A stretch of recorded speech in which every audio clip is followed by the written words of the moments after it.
नमस्कार, SBT news में आपका स्वागत है। पेश है 1 मार्च बुधवार शाम 7:15 बजे राजस्थान की बड़ी खबरें। राजस्थान विधानसभा बजट सत्र की कार्यवाही आज प्रश्नकाल के साथ शुरू हुई। स्पीकर डॉक्टर सीपी जोशी की अध्यक्षता में सुबह 11 बजे शुरू हुए प्रश्नकाल में सदस्यों ने राज्य हित और अपने अपने विधानसभा क्षेत्रों के जनहित मुद्दों को उठाया। कुछ सवाल ऐसे भी रहे जिस पर मंत्री घिरे नजर आए। मंत्रियों के संतोषजनक जवाब नहीं देने पर स्पीकर को हस्तक्षेप करना पड़ गया। अन्य सवालों पर मंत्रियों ने विधायकों को उनकी मांगें जल्द पूरी करने का आश्वासन दिया। गौरतलब है कि आज प्रश्नकाल के दौरान 48 सवाल लगे, जिनमें चिकित्सा एवं स्वास्थ्य, जलदाय, पंचायती राज, सामाजिक न्याय एवं अधिकारिता विभाग, महिला बाल विकास विभाग, खान और कृषि विभाग से जुड़े सवाल ज्यादा रहे। रेल मंत्रालय 3 राज्यों के लाखों लोगों को होली से पहले बड़ी सौगात देने वाला है। अब राजस्थान के जरिए गुजरात से मध्य प्रदेश जुड़ने वाला है। राजस्थान की राजधानी तक गुजरात से पहुंच भी हो जाएगी। इसके लिए रेल मंत्रालय ने रेल सेवाओं का विस्तार कर दिया है। ऐसा पहली बार होगा कि गुजरात से जयपुर और गुजरात से राजस्थान होते हुए इंदौर तक ट्रेन चलेगी। इससे गुजरात, राजस्थान और मध्य प्रदेश के लोग लाभान्वित होंगे। वर्तमान स्थिति की बात करें तो अभी गुजरात से मध्य प्रदेश में जाने के लिए रतलाम मार्ग है, लेकिन ऐसी रेल सेवा नहीं है जो राजस्थान होकर जाए। इसके लिए एकमात्र माध्यम बस सेवा ही है, लेकिन अब इसमें बदलाव हो रहा है। राजस्थान में पर्यटन विकास को लेकर यहां की सरकार गंभीर है। पर्यटन को उद्योग का दर्जा देने की घोषणा कर दी गई है। ऐसे में देशी के साथ विदेशी पर्यटकों की भी संख्या यहां बढ़ती जा रही है। शेखावाटी की हवेलियों से लेकर झीलों की नगरी उदयपुर, पुष्कर से लेकर प्रदेश के हर कोने में हर समय पर्यटकों का रेला लगा रहता है, लेकिन यहाँ पर्यटकों की सुरक्षा का ढांचा मजबूत नहीं है। वजह यह है कि यातायात के प्रमुख साधन ट्रेन में यात्री सुरक्षा का जिम्मा उठाने वाले जीआरपी के पास अपराध पर ना तो जांच के लिए अधिकारी है और ना ही संसाधन। अपराधी वारदात के बाद किसी दूसरे प्रदेश में भाग जाता है तो उसका पकड़ना नामुमकिन सा लगता है। रसोई गैस और कमर्शियल गैस सिलेंडर के दामों में वृद्धि किए जाने को लेकर राजस्थान कांग्रेस का आरोप है कि केंद्र सरकार ने रसोई गैस के दामों में वृद्धि करके लोगों से रोटी छीनने का काम किया है। गहलोत सरकार में कैबिनेट मंत्री प्रताप सिंह खाचरियावास ने आज विधानसभा के बाहर मीडिया से बातचीत करते हुए कहा कि केंद्र सरकार लगातार रसोई गैस के दामों में वृद्धि कर रही है। 1 साल के भीतर रसोई गैस के दामों में 350 रुपए की वृद्धि कर दी गई है। कॉमर्शियल सिलेंडर भी महंगे होते जा रहे हैं। उन्होंने कहा कि केंद्र सरकार वेतन तो नहीं बढ़ा रही, लेकिन महंगाई को लगातार बढ़ाने का काम कर रही है। जयपुर इंटरनेशनल एयरपोर्ट पर सुरक्षा के साथ ही फर्जीवाड़े को रोकने के लिए एयरपोर्ट के डिपार्चर गेट पर 2D बारकोड रीडर लगाया गया है। इससे फर्जी टिकट व रद्द हो चुकी उड़ान के यात्री एयरपोर्ट के अंदर प्रवेश नहीं कर सकेंगे। पीक आवर्स में एयरपोर्ट डिपार्चर गेट पर कतारें भी कम लगेंगी। एयरपोर्ट प्रशासन की इस पहल से यात्रियों को सुविधाजनक तरीके से एयरपोर्ट बिल्डिंग में प्रवेश मिल सकेगा। राजस्थान में बड़ी प्रतियोगी परीक्षाओं में इंटरनेट बंद करने का मामला अब सुप्रीम कोर्ट में पहुंच गया है। हर मामले में नेटबंदी को गलत ठहराते हुए सुप्रीम कोर्ट में याचिका दायर की गई है। इस याचिका पर सुप्रीम कोर्ट में होली के बाद सुनवाई होगी। नेटबंदी के खिलाफ छाया रानी नाम की एक याचिकाकर्ता ने सुप्रीम कोर्ट के एडवोकेट विशाल तिवारी के जरिए याचिका दायर की है। सुप्रीम कोर्ट में होने वाली सुनवाई में अब इस मुद्दे पर बहस होगी कि पहले दिए गए आदेशों का किस स्तर पर उल्लंघन हुआ है। राज्य सरकार से इस मामले में जवाब मांगा जा सकता है। शिक्षक भर्ती परीक्षा के दौरान 3 दिन तक जयपुर, भरतपुर सहित 11 जिलों में इंटरनेट बंद किया गया था। सुप्रीम कोर्ट में दायर याचिका में शिक्षक भर्ती परीक्षा के दौरान की गई नेटबंदी को आधार बनाया गया है।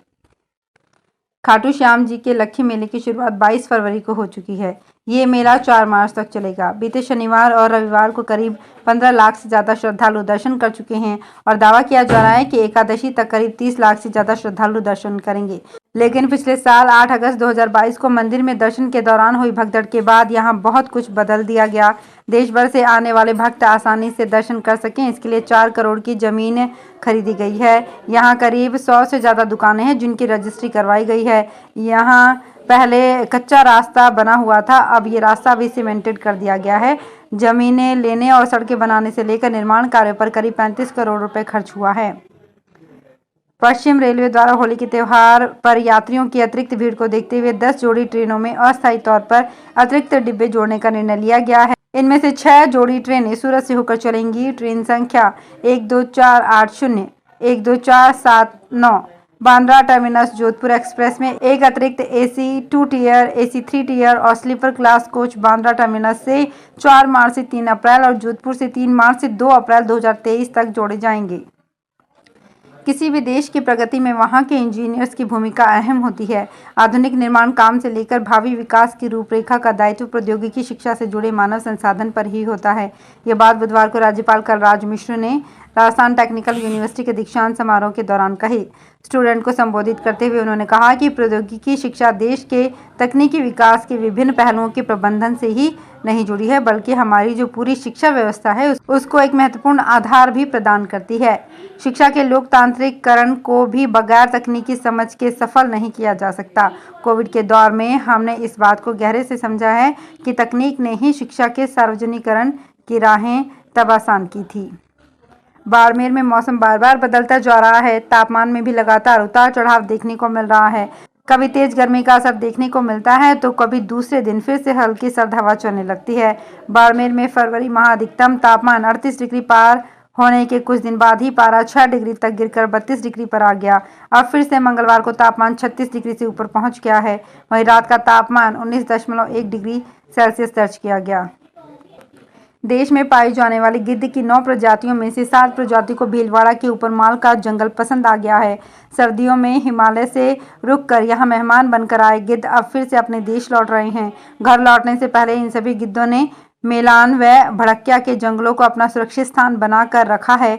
इन दिनों क्षेत्र में ये गिद्ध काफी नजर आ रहे हैं, जिन्हें देख लोग भी रोमांचक हो रहे हैं। राजस्थान हाउसिंग बोर्ड ने आज राज्य के 14 जिलों के 17 शहरों में अपनी नई आवासीय योजनाएं लॉन्च की है।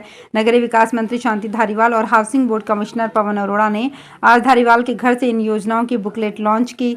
इन योजनाओं के लिए आज से ही ऑनलाइन आवेदन शुरू हो गए हैं, जो 31 मार्च तक भरे जाएंगे। Housing board commissioner Pawan Arora ने बताया कि इन सभी आवासीय स्कीम में 4500 से ज़्यादा फ्लैट विला बनाकर लोगों को आवंटित किए जाएंगे। उन्होंने बताया कि इन आवासीय योजनाओं के साथ ही आज जयपुर के प्रताप नगर में 132 शोरूम वाली ग्रीनवुड शॉपिंग आर्केड व्यवसायिक योजना भी लॉन्च की गई है। आरपीएससी की ओर से दिसंबर में आयोजित वरिष्ठ शिक्षक भर्ती परीक्षा में सामान्य ज्ञान का पेपर लीक होने के मामले में पुलिस को बड़ी सफलता हाथ लगी है।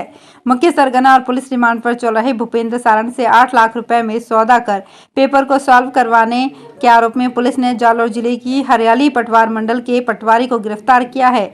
उसे मंगलवार को न्यायालय में पेश किया गया, जहाँ से उसे 3 मार्च तक पुलिस रिमांड पर रखने के आदेश दिए गए हैं। 12 में एसीबी ने बड़ी कार्रवाई की। एसीबी ने रिश्वत लेते हुए सीजीएसटी अधीक्षक को गिरफ्तार किया। 3000 रुपए की रिश्वत लेते हुए सीजीएसटी अधीक्षक को गिरफ्तार किया गया है। दुकान के रजिस्ट्रेशन में बदलाव को लेकर रिश्वत मांगी गई थी। सीजीएसटी अधीक्षक ने 10,000 रुपए की रिश्वत की मांग की थी। हर साल की तरह इस बार भी राजस्थान रोडवेज ने अंतर्राष्ट्रीय महिला दिवस यानी 8 मार्च पर राज्य में महिलाएं छोटी बच्चियों के लिए बसों में फ्री सफर करवाने का निर्णय किया है। रोडवेज प्रशासन ने आज इसके आदेश जारी कर दिए हैं। इस आदेश के तहत राज्य में महिलाएं राजस्थान रोडवेज की साधारण व एक्सप्रेस बसों में फ्री सफर कर सकेंगी। फ्री सफर की सुविधा 7 मार्च रात 12 बजे से मिलेगी और 8 मार्च रात 11:59 तक जनरेट होने वाली टिकटों पर मिलेगा। इस सुविधा के लिए रोडवेज प्रशासन पर 7.5 करोड़ रुपए का आर्थिक भार आएगा। तो फिलहाल इस बुलेटिन में इतना ही। फिर हाजिर होंगे कुछ और बड़ी खबरों के साथ।